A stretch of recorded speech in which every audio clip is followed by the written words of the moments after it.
आप देख रहे हैं लव विद एस्ट्रोलॉजी।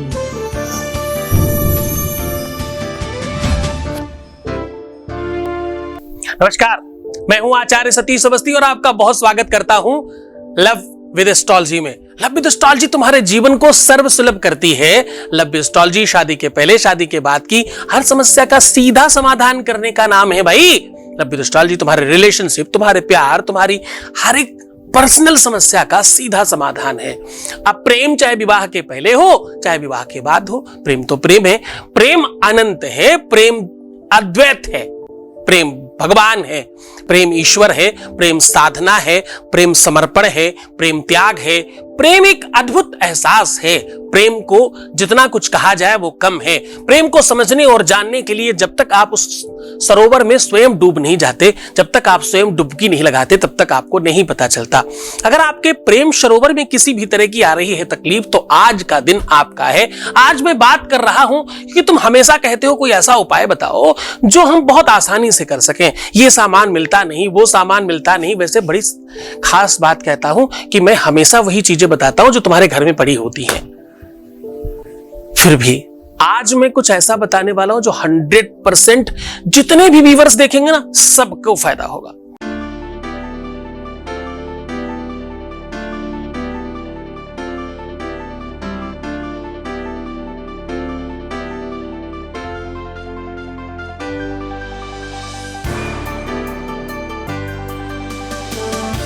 आप देख रहे हैं लव विद एस्ट्रोलॉजी। आज की डेट का ये उपाय हर किसी को फायदा करेगा जो भी देखेगा। यानी अगर इस वीडियो को हमारे 50,000 लोगों ने देखा एक दिन में, तो 50,000 लोगों को प्यार उनका मिल जाएगा। लेकिन तुम्हारा तरीका, ढंग, व्यवस्था, सिस्टम सही चाहिए। ध्यान से सुनना। प्रेम कोई पाने की वस्तु नहीं है, प्रेम कोई सामग्री नहीं है। प्रेम एक एहसास है जो बताया और दिखाया नहीं जा सकता। आज मैं कह रहा हूं कि अगर तुम्हारे मोबाइल में तुम्हारे प्रेमी का, प्रेमिका का, लवर का, पति का, पत्नी का, जिसे तुम चाहते हो भाई, उसका फोटो है ना, बस तुम जीत गए। अब कोई सामग्री नहीं चाहिए। सामग्री में क्या चाहिए? तुम्हारा मोबाइल और उसमें फोटो, बस। दूसरी कोई सामग्री नहीं चाहिए। अब आपको यह काम करना है सायंकालीन 11:30 बजे से लेकर के 1:30 बजे के बीच में। कितने बजे करना है? सुन तो लिया ही ना, बार बार क्या रिपीट करना। तो ये इस बीच में आप काम कर लें। सिर्फ मोबाइल में फोटो पर आपको फूंक मार देनी है। आपको ये मंत्र, ये बीज मंत्र, ये प्रेम मंत्र, ये रिलेशनशिप मंत्र फूंक देना है अपने मोबाइल की फोटो पर। आपका प्रेमी आपका हो जाएगा, आपका रिलेशनशिप मजबूत हो जाएगा और आपकी चीजें ठीक हो जाएंगी। प्रेम एक सुखद एहसास है। प्रेम एक उसी तरह का एहसास है जैसे भूख लगती है तो आप भोजन कर लेते हो। तो अगर आपने भोजन कर लिया तो उस भूख को समाप्त हो जाना चाहिए हमेशा के लिए, पर वो फिर से आती है। यानी वो एक ऐसा एहसास है जो तुम्हें किसी चीज का मैसेज देता है बार बार। यानी वो भूख तुम्हारे अंदर की वस्तु है और तुम उसे बाहर की चीजों से भरना चाहते हो। और ये भूख सबकी अलग अलग होती है। किसी को पिज्जा से खत्म होती, किसी के बर्गर से, किसी के चाउमीन से, किसी के पता नहीं क्या क्या, और किसी को सामान्य भोजन से। हमारे जैसे इंसान को फल फ्रूट से, पानी से। तो सीधा और वास्तविक अगर हम इसका मतलब आपको बताएं तो आप बहुत ध्यान से समझने की कोशिश करना कि प्रेम नितांत पर्सनल वस्तु है। आपके शरीर का कोई भी ऑर्गन इतना पर्सनल नहीं है जितना आपके लिए प्रेम पर्सनल है। आपके दुनिया में कोई भी रिलेशन इतना महत्वपूर्ण नहीं है जितना प्रेम आवश्यक है। अब इसमें तुम गलतियां कहां कहां करते हो? गलती करते हो तुम प्रीवियस लाइफ शेयर करके।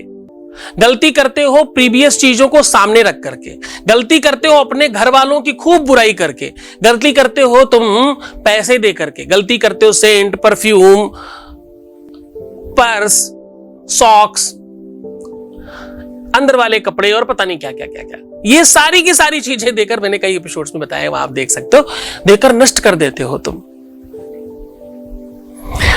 पहले तो अपने प्यार को सर पर चढ़ा लेते हो और फिर उतारना चाहते हो। पहले उसको प्रसन्न करने के लिए, खुश करने के लिए वो सब कर जाते हो जो तुम्हारे लिए बड़ा मुश्किल था,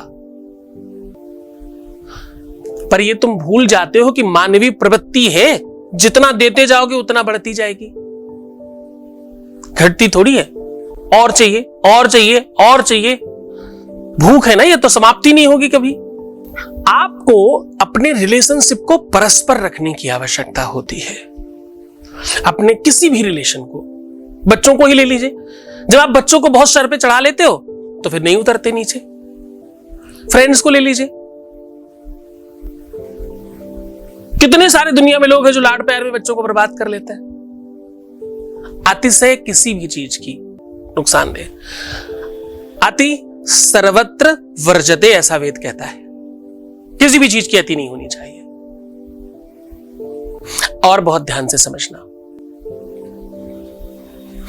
तुम्हें इस बात का बहुत ध्यान रखना है कि तुम्हारा रिलेशनशिप में डर कि कहीं छूट ना जाए, करते जाओ, ये कर दो नहीं तो छूट जाएगा, ये कर दो नहीं तो छूट जाएगा। बस ये पहला अध्याय है जहां से निश्चित हो गया कि तुम्हारा रिलेशन टूटेगा ही, खत्म होगा ही, बर्बाद होगा ही। ये सब नहीं रखना चाहिए। परस्परता चाहिए, इक्वलिटी चाहिए,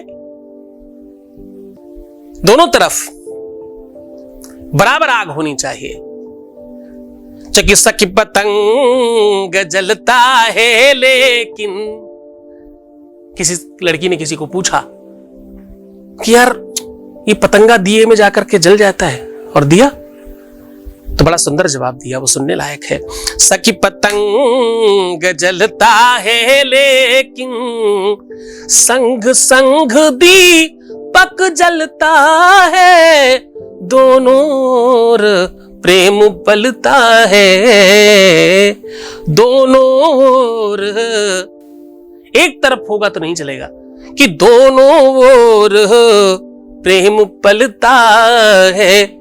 तो जब दोनों तरफ परस्परता होगी, और ये परस्परता नहीं हो तो क्या करें, आज का दिन वही बताने का है। आज हम वही सब बात कर रहे हैं कि अगर परस्पर प्रेम नहीं है, अगर परस्पर दोनों एक दूसरे को बांधते नहीं है, एक तरफा रिश्ता चलाने की कोशिश की जा रही है, अगर इस रिलेशन को तुम अकेले खींच रहे हो और तुम उससे असंतुष्ट हो, इस बात से तुम चाहते हो कि भाई तुम्हारा रिलेशन परस्पर हो जाए, बराबरी में आ जाए, कोई भी वो रिलेशन हो, वो चाहे कितना भी पर्सनल हो, वो चाहे तुम्हारी मैरिज लाइफ की बात हो, चाहे पर्सनल लाइफ की बात हो, चाहे किसी भी तरह की बात हो, हर एक परिस्थिति में, हर एक सिचुएशन में हम तुम्हारे साथ में हैं।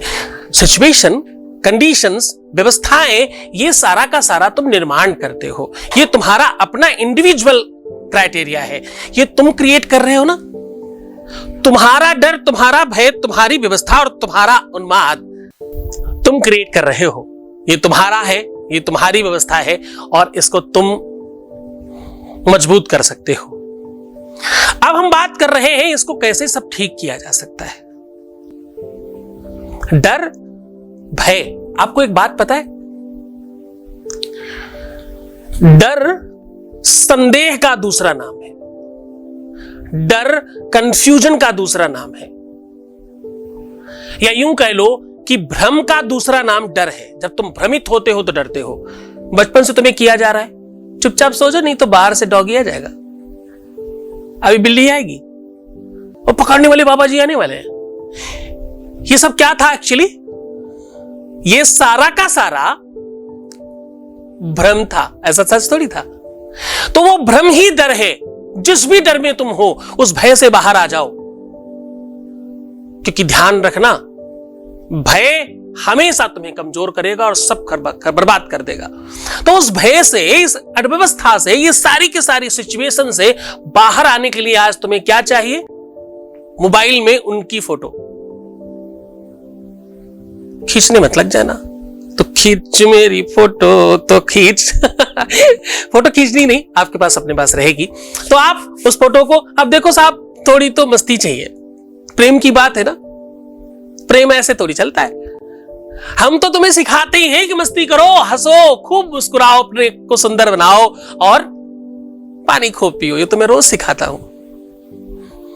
प्रीवियस लाइफ मत बताओ, घर की बुराई मत करो, अपनी गलत चीजें सामने प्रस्तुत मत करो, अच्छी अच्छी चीजें रखो यार। हाँ, दिल का मेहमान है तुम्हारा, अच्छी अच्छी चीजें रखो उसके सामने, बुरी चीजें क्यों रख देते हो, रोक दो। तो आज तुम्हें चाहिए मोबाइल में वो फोटो जिनको तुम परस्पर करना चाहते हो, जिन्हें तुम पाना चाहते हो, जिसे अपना बनाना चाहते हो, जिसे अपने बराबर में खड़ा करना चाहते हो, वो चाहे कोई भी रिलेशन हो। उसके लिए सिर्फ तुम्हारी मोबाइल में एक पिक्चर चाहिए, और ये काम आपको जो हमने समय बताया उस समय के अंतराल में ही करना है, उसके बीच में ही करना है, ना उसके पहले ना उसके बाद। अब आपको बाएं हाथ पर मोबाइल रखना है, बैटरी का जो पोर्शन है वो तुम्हारे हाथ पे होना चाहिए, और फोटो वाला पोर्शन ऊपर यानी स्क्रीन ऊपर होनी चाहिए, उस पे उनकी फोटो होनी चाहिए। स्क्रीन परमानेंट ऑन कर देना, वो थोड़ी देर में ऑफ हो जाती है ना, उसको परमानेंट ऑन कर लेना, और फिर दूसरा राइट हैंड उसके ऊपर रखना है। ये काम आपको नितांत पर्सनल एकांत में करना है। ये काम ऐसी जगह करना है जहां आपके अलावा और कोई ना हो। कोशिश करें जितना ज्यादा आप उस समय सुंदर और आकर्षक हो, जितना ज्यादा आप बेहतरीन हो सके, जितना ज्यादा आप उस हिसाब से हो सके जैसा तुम्हारा पार्टनर तुम्हें पसंद करता है, तो आपके लिए ज्यादा अच्छा होगा। और इस मंत्र को बोलकर फूंक मार देनी है, और फूंक मारते समय यह ध्यान रखना है, इस बात का बहुत खास ख्याल रखना है कि आपकी श्रद्धा, विश्वास और गुरु के प्रति आदर और गुरु का आदेश होना बहुत आवश्यक है, वरना काम होना असंभव हो जाएगा। ये फूंक मारते समय आपको ध्यान रखना है कि वो काम हो ही जाएगा, ऐसा विश्वास होना चाहिए, और वो फूंक में ताकत आपको गुरु आदेश से मिलेगी, गुरु की कृपा से मिलती है। कोई भी उपाय काम नहीं करता, उपाय करता है गुरु का आदेश। गुरु कह रहा है ना, इसलिए काम होगा। कितने ऐसे पुराने पंडितों को, गुरुओं को देखा है, वो सबको एक ही बात बोलते थे, जाओ राम राम करो, जाओ राम राम करो, काम होगा। कोई किसी को बच्चा हो रहा है, किसी को एजुकेशन मिल रही, काम अलग अलग, उपाय एक, जाओ राम राम करो। उपाय तब काम करता है जब गुरु का आदेश होता है, गुरु के प्रति समर्पण हो। तो मंत्र क्या करना है? ओम ऐंकारी सृष्टि रूपायै ह्रुंकाली प्रतिपालिका ह्रुंकाली काम रूपण्यै बीज रूपे नमोस्तुते। ऐसा कहकर फूंक मार देना है, और उसके पहले मन में बोलना है, महाकाली, महालक्ष्मी, महासरस्वती, तीनों देवियों को प्रणाम करके उनकी शक्तियों को आवाहित कर रहा हूं, और मैं चाहता हूं कि मेरा ये काम हो जाए, या मैं ये चाहती हूं कि मेरा ये काम हो जाए। बस अपनी बात कहो, और चुपचाप उस मोबाइल की फोटो को अच्छे से देखना, प्यार से मुस्कुराना, और चुपचाप सो जाना। प्रभात सुहाना होगा, सुबेरा आनंददायक होगा। आज ही कर लो, कल सुबह अच्छे से मिलेंगे। करते रहो, पता नहीं कौन सी चीज तुम्हारे लिए हो। कई जन्मों से बुला रहे हो, कोई तो नाता जरूर होगा, कुछ तो बात होगी ना, कभी तो तुम्हारी बात आएगी, कभी तो तुम्हारा नंबर आएगा। करते रहिए। क्या लगता है उपाय करने में कुछ खर्च थोड़ी हो रहा है? इतने सालों से परेशान हो, एक आध उपाय कर लो, सब ठीक हो जाएगा। भगवान शिव आपको प्रसन्न करे, आनंदित करे, सुव्यवस्थित करे, खूब सारा प्यार बढ़ाए, और तुम्हें खूब अच्छा करे, पानी पीना, सुंदर बनना, अच्छा रहना, और पॉजिटिव सोचने की कोशिश करना। ओम नमः शिवाय।